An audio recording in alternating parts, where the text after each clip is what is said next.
आज Doubtnut app download करें। Doubtnut पर अपने सभी गणित, रसायन विज्ञान, भौतिक विज्ञान और जीव विज्ञान के डाउट्स का करो सफाया। बस प्रश्न की फोटो खींचो, एक ही प्रश्न को क्रॉप करो और तुरंत वीडियो सोल्यूशन पाओ। अभी डाउनलोड करें।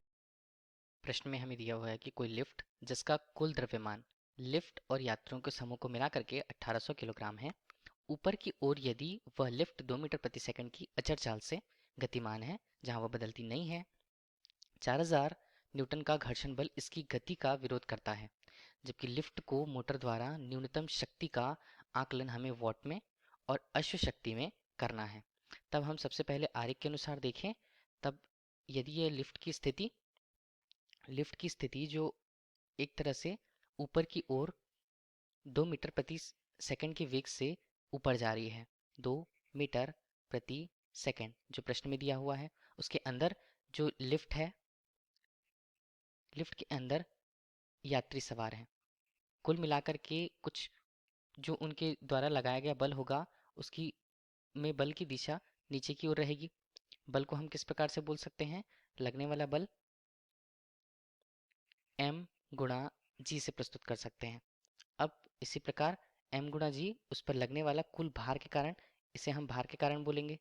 जबकि लिफ्ट यदि ऊपर की दिशा पर जा रही है तो उसकी गति का विरोध घर्षण बल द्वारा कितना होता है, जो प्रश्न में दिया हुआ है, नीचे की तरफ ही होगा, क्योंकि गति का विरोध कर रहा है। घर्षण बल जिसे हम स्मॉल f से प्रदर्शित करते हैं, स्मॉल f से। इसका मान दिया हुआ है हमें 4000 न्यूटन। अब इस मान को हम देखें तब सबसे पहले हम यह देखते हैं कि यहाँ पर ऊर्ध्वाधर स्थिति में लगने वाले बल किस प्रकार हैं। ऊर्ध्वाधर स्थिति में ऊपर से नीचे लगने वाले बल क्या क्या हैं? नीचे लगने वाले बल, पहले उस यात्री और लिफ्ट के समूह का भार धन जो घर्षण बल लग रहा है F, घर्षण बल यह लग रहा है। अब कुल बल का इसी प्रकार नीचे लगने वाले कुल बल को हम इस प्रकार लिख सकते हैं, कुल बल को F से प्रदर्शित किया गया। भार कितना था? माफ कीजिएगा, F1 से यदि हम प्रदर्शित करें तब भार यहाँ पे F और घर्षण बल को स्मॉल f से प्रदर्शित करते हैं। तब कैपिटल F जो होगा, देखें तब नहीं दिया है तो हम इसे 10 मीटर प्रति सेकंड वर्ग मान लेते हैं। अब 10 मीटर प्रति सेकंड वर्ग मान लेने पर इसका मान 10 और इसका मान 4000 होता है। अंतिम रूप से हल करने के पश्चात कुल भार जो नीचे की तरफ लग रहा है, उसका मान हल करने पर उसका मान लगभग हमें 18,000 धन 4000, कुल रूप से इसका मान हमें 22,000 न्यूटन प्राप्त होता है लगने वाले बल का। अब चूंकि हमें बोला गया है लिफ्ट को मोटर द्वारा न्यूनतम शक्ति का आकलन वॉट में, शक्ति को हम किस प्रकार से प्रेषित कर सकते हैं? शक्ति होता है उस पर लगने वाले, शक्ति जिसे P से प्रेषित करें, लगने वाले कुल भार और उस भार के अनुदिश उसके वेग को, वेग जो गति से गतिमान है, तब कुल भार हमारे लिए F1 हुआ और वेग जो हमें दिया हुआ है 2 मीटर प्रति सेकंड।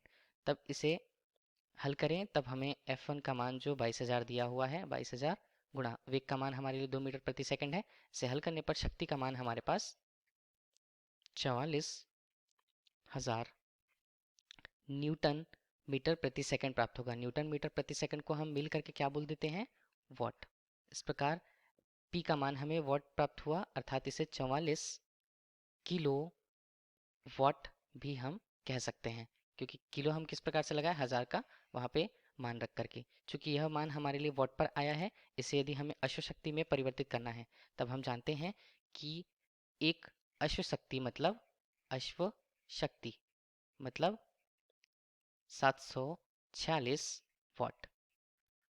अब चूंकि हम यह जानते हैं एक अश्व शक्ति 746 वाट होता है, तब किलोवाट को हमें परिवर्तित करना है अश्व शक्ति पे, तो हमें क्या करना होगा? जो हमें दिया हुआ है P का मान 44,000 से देखते हैं, 44,000, माफ कीजिएगा 44,000 वाट जो दिया हुआ है, इसे यदि हमें अश्व शक्ति में परिवर्तित करना है तो 746 का भाग देना होगा। भाग करने के पश्चात हमें P का मान लगभग 58.98 हमें वाट से परिवर्तित करने के पश्चात यह मान अश्व शक्ति, जिसे हम HP से प्रदर्शित करते हैं, प्राप्त होता है। यह प्रश्न में पूछा गया था कि न्यूनतम शक्ति का मान हमें निकालना है वॉट में और अश्व शक्ति में, जिसका मान हमने निकाल लिया है। धन्यवाद। कक्षा 6ठी से 12वीं से लेकर नीट, IIT, JEE वो एडवांस के लेवल तक 1 करोड़ से ज्यादा छात्रों का भरोसा। आज ही डाउनलोड करें डाउटनेट ऐप या व्हाट्सएप करें अपने सारे डाउट्स 8400 400 400 पर।